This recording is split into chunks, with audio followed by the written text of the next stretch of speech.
Everyone, my name is Harshita Sharma and in today's video we will talk about what exactly is async and await. Okay, in last video हम लोगों ने promise chaining पढ़ा था.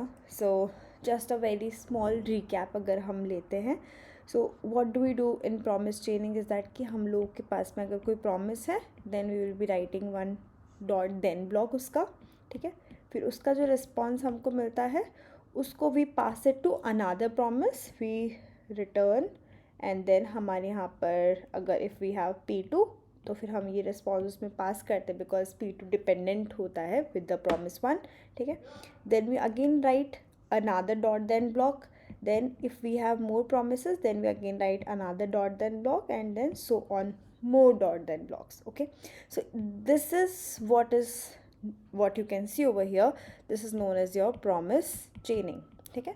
सो promise chaining is basically problem. Okay, जिस तरह से हम लोगों ने कॉल बैक हेल के बारे में पढ़ा था कि अगर मल्टीपल नेस्टेड कॉल बैक्स अगर आप लिखते हो विद इन ईच अदर तो वो भी एक प्रॉब्लम है. So to solve that we came up with promises. इसी तरह से अगर आप चेनिंग करते हो प्रोमिसेस की तो that is also a problem. Okay, तो उस चीज़ को सॉल्व करने के लिए भी we have a solution which is known as your async and await. Async await basically क्या करता है, these are you can say that these are two keywords जो कि हमेशा they work with each other, जो हमेशा एक दूसरे के साथ चलते हैं. ओके, तो जहाँ पर भी आप promises का कोई भी फंक्शन यूज़ करोगे, आप promise का कोई भी फंक्शन लिखोगे तो उस फंक्शन के जस्ट पहले you will write down this await keyword, ठीक है. तो हम लोग कोई dot then block, dot catch block, ये सब कोई भी ब्लॉक लिखने की फिर उसके बाद में we do not have any need. जब आप अवेट लिख देते हो तो जावास्क्रिप्ट का एग्जीक्यूशन इंजन ऑलरेडी उस चीज़ को समझ जाते हैं that this is a promise, this is a asynchronous function और इसका हमको रिजल्ट रिटर्न करना है अगर रिजल्ट आता है तो. अदरवाइज अगर नहीं आता है then no operation needs to be performed, कुछ नहीं होगा उस सिनेरियो में. ओके, सो फॉर एग्जाम्पल अगर जैसे मेरे पास P1 है, ठीक है, ये मेरे पास P1 एक फंक्शन है which is a promise function है ना. P1 एक प्रॉमिस फंक्शन है, ठीक है. मैं यहाँ पर एक नॉर्मल फंक्शन लिख रही हूँ like function x. Okay, I have return a function x over here. Okay, फिर मैंने इसको डिफाइन करना स्टार्ट किया. ओके, और इसके अंदर मैं I am saying const data. Okay, and equals to, अब मेरा जो भी डेटा होगा मैं यहाँ पर P1 प्रॉमिस को कॉल करना चाहती हूँ, ठीक है. Over here I want to make call to this P1 promise, मैं P1 प्रॉमिस को एग्जीक्यूट करूँगी. तो instead of doing dot then, यहाँ पर डॉट देन या डॉट कैच ब्लॉक को लिखने के बजाय what we can do is that हम लोग यहाँ पर अवेट कीवर्ड को ऐड कर सकते हैं. ओके, जब आप अवेट कीवर्ड को ऐड करते हो तो वो ऑटोमेटिकली अंडरस्टैंड कर जाता है कि ओके फाइन, जो भी P1 प्रॉमिस का रिजल्ट है that will go inside your data, कि आपकी वेरिएबल के अंदर स्टोर हो जाएगा. Okay, now the thing is that कि जब भी आप अवेट कीवर्ड को यूज़ करते हो तो आपको असिंक कीवर्ड को भी यूज़ करना होगा. आप सिर्फ और सिर्फ अवेट कीवर्ड को यूज़ नहीं कर सकते, JavaScript engine does not allow you to do that, ठीक है. आप अवेट कीवर्ड को without making the function asynchronous, without making its parent function asynchronous, मतलब कि आप अगर किसी फंक्शन के अंदर अवेट कीवर्ड यूज़ कर रहे हो तो इसका पेरेंट कौन सा फंक्शन है, x function. So we will have to make this parent function, one second, yeah, oh god, okay, yes, so we will have to make this parent function a asynchronous function, जिसकी वजह से JavaScript engine इस चीज़ को, इस function को understand कर सके that this is a asynchronous function, और उसके बेसिस पर फिर वो फाइनली इस फंक्शन को एग्जीक्यूट करता है. अवेट आने पर उस प्रॉमिस को रिजॉल्व करता है और उसका जो भी रिजल्ट होता है उस रिजल्ट को हम लोग फिर फाइनली डेटा के अंदर उसको स्टोर करके प्रिजर्व करके रखते हैं. Okay, so this is the conclusion of async and await. Async await asynchronous JavaScript का लास्ट स्टेप होता है. There is no concept beyond this. So this is the best way of writing promises and executing promises inside JavaScript. अभी हम लोग code के अंदर check करते हैं कि हम लोग असिंक अवेट को किस तरह से इम्प्लीमेंट कर सकते हैं, या फिर कोई भी प्रॉमिस फंक्शन है तो उसको किस तरह से असिंक अवेट को यूज़ करके उसको एग्जीक्यूट कर सकते हैं, ठीक है. The main best advantage of using async await is this कि आप कोई भी dot then dot catch block से बहुत ज़्यादा बच जाते हो. When you are writing dot then dot catch block तो बहुत ज़्यादा आपका स्पेस एक्वायर करते हैं. मिनिमम 3 लाइन्स तो है ना. Like if you are defining a function आपका 3 लाइन्स तो वहीं हो गए. ओके, इन दिस केस आपका सिंगल लाइन में काम हो जाता है. ओके, और अगर प्रॉमिस चेनिंग वाले स्टेज पर पहुंच गए हो देन तो it is going to increase even further. ठीक है, तो उस चीज़ को अवॉइड करने के लिए async await is the solution of promise चेनिंग. Okay, so let's go ahead and let's implement it कि हम इसको किस तरह से इम्प्लीमेंट कर सकते हैं inside our code. Okay, so let's create a file. As always we will just give it name as async await.js. okay, हम एक normal promise create करते हैं. okay, and did we define any function over here? Let's go back. हमने यहाँ पे let's write it promise1 only. okay, so function promise1 and then हम इस function को डिफाइन कर देते हैं ओवर हियर. ठीक है, जो बेसिकली क्या करेगा, रिटर्न न्यू प्रॉमिस. हमको बस एक प्रॉमिस रिटर्न करता है. द सेम स्ट्रक्चर जो हम पिछले कई वीडियो से फॉलो कर रहे हैं. Okay, resolve comma reject. Okay, ये फंक्शन बस हमको फाइनली मैं एक इफ़ डायरेक्ट ट्रू कंडीशन लिख रही हूँ. Okay, inside this one I will just simply से that promise is resolved. Okay, and मैं यहाँ पर I just say promise is resolved.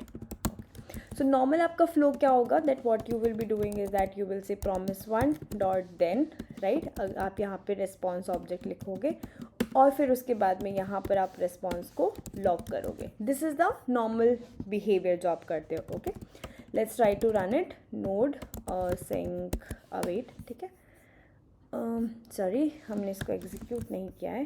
Yes, let's run it again. Okay, तो आपका promise is resolved. Okay, instead of doing this, instead of writing the dot dot then block हमें लिखने के बजाय what we can do is that हम लोग यहाँ पर ये चीज़ लिख सकते हैं कि हम लोग लिखेंगे, हम लोग एक न्यू फंक्शन क्रिएट करेंगे. फॉर एग्जाम्पल हम लोगों ने फंक्शन क्रिएट किया x.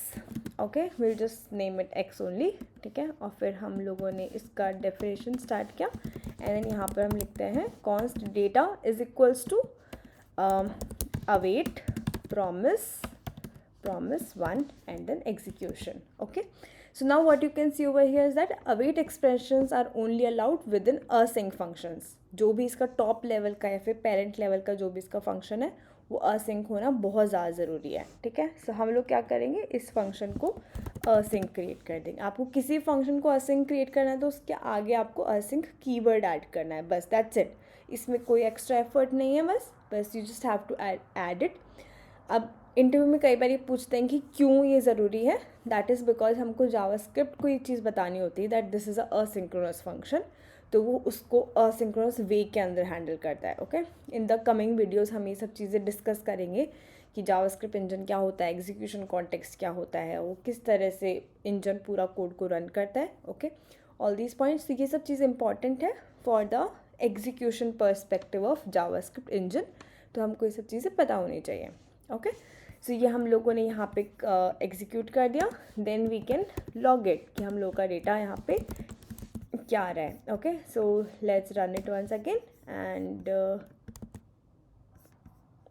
I can't see any data, I think because we have not called this function. तो हम लोगों ने यहाँ पे सिर्फ इस फंक्शन को डिफाइन किया है, हमको इसको एग्जीक्यूट करना है यहाँ पे. Okay, let's run this code once again and हम लोग के पास में ये रिजल्ट हमारा आ गया है. हमने इस सिचुएशन के अंदर हम लोगों ने ये डॉट देन ब्लॉक नहीं एग्जीक्यूट किया, आपका डायरेक्टली यहाँ से आउटपुट रिट्रीव हो गया. Okay, now this is one scenario कि आपने डायरेक्टली आपका प्रॉमिस को हैंडल कर लिया. This is the best way of writing promises. ठीक है, अगर आपके पास में ऐसा कोई सिचुएशन होता है कि जहाँ पर आपका प्रॉमिस चेनिंग क्रिएट हो रहा है, राइट, आपके पास मल्टीपल प्रॉमिस हो रहे हैं एंड देन आपको उसको नेस्टेड वे में आपको फर्स्ट प्रॉमिस का डेटा यूज़ करना है, सेकंड का यूज़ करना है, थर्ड में, लाइक दैट. ठीक है, सो फॉर एग्जांपल मेरे पास इन द सेम वे यहाँ पे प्रॉमिस सेकंड है. ठीक है, अब ये डेटा मैं पास कर सकती हूँ इसके अंदर. Then this is my data 2, then I can pass this data 2 inside this one. This is my promise 3. Okay, and then this is my data 3. So like this. अब आप देख सकते हो कि जो चीज़ हम लोगों ने प्रॉमिस चेनिंग में यहाँ पर इतना लार्ज स्टेटमेंट में किए थे which was covering almost 7 to 8 lines, वो सेम काम हमारा यहाँ पे 3 लाइन्स के अंदर हो गया. एंड नंबर ऑफ लाइन से ज़्यादा इंपॉर्टेंट होता है कि आपका कोड रीडेबल होना चाहिए. इस सिचुएशन में आपका कोड एक्सट्रीमली रीडेबल है कि आपने फर्स्ट प्रॉमिस लिया, उसका डेटा सेव किया, and then you are passing it to another one, and then उसका सेव करके you are passing it to the third one. Okay, so this is how आपका promise chaining का problem resolve होता है. Number of lines reduce होती है.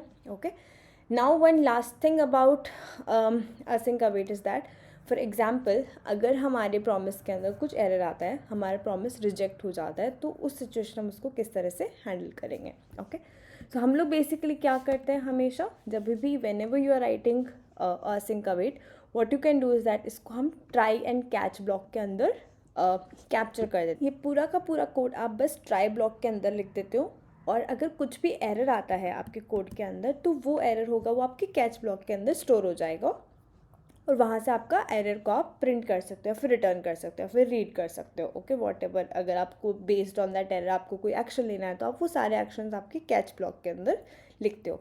Like what you से कि आप एक सेफ डेवलपमेंट जिसको कहते हैं ना, like covering all the edge cases scenarios, वो आप मोस्टली आपके कैच ब्लॉक के अंदर लिखते हो. Okay, so how you can implement it, इसको हम कट कर देते हैं. ट्राई ब्लॉक में हम सबसे पहले ट्राई ब्लॉक डिफाइन करते हैं, जिसमें हम हमारा पूरा का पूरा कोड ऐड करते हैं. जो भी हमारा बेसिक यूजुअल हमारा जो कोड है वो हम कोड ऐड करेंगे. Then will come with your catch block. हम इसके अंदर मान के चलते हैं कि कुछ एरर आता है. ओके, जो भी एरर आता है we will log it and will say that it is inside catch block, और फिर आपका जो भी एरर है. Okay, like this. Okay, this is, let's say हम इसको कहते हैं that this is inside try block. Okay, ये हम लोग का ट्राई ब्लॉक और कैच ब्लॉक है. सो नाउ कैच ब्लॉक को हम लोग टेस्ट किस तरह से कर सकते हैं, लाइक करंटली आपका प्रॉमिस रिजॉल्व हो रहा है. Let's write down some scenario जहाँ पर प्रॉमिस रिजेक्ट हो जाए. Okay, so let's say 10 is less than 5.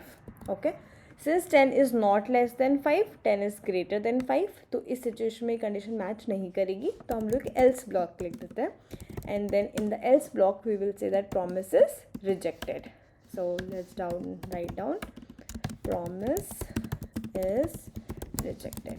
Okay, so आपका जो कैच ब्लॉक होता है यहाँ पर भी वो डॉट देन और डॉट कैच ब्लॉक की तरह ही वर्क करता है. Catch block is same everywhere. अगर आपका प्रॉमिस रिजेक्ट होगा तो instead of going and staying over here, यहाँ पर रहने के बजाय वो इसी स्टेटमेंट से डायरेक्टली वो कैच ब्लॉक के अंदर चला जाएगा. Let's run our file once again and if you will see catch block and then promise is rejected. आपका ये वाला जो स्टेटमेंट है वो आपका रन नहीं हुआ. Okay, so this is what is known as async and await, and this is how आप लोग async अवेट को यूज़ करके आप प्रॉमिस चेनिंग को रिजॉल्व कर सकते हो. उसको instead of writing multiple dot then blocks and everything, हम लोग उसको easily in a more code readable format के अंदर उसको हम लोग लिख सकते हैं. Okay, so that's it for this video. Thank you so much for watching. We are completely over with the asynchronous part of the JavaScript. We have 2-3 more topics left regarding the advanced JavaScript topics, and then we'll be done with the JavaScript and we'll be starting with the React. Okay, thank you so much for watching. Please leave your comments leave your thoughts about the video inside the comment box below. Thank you so much.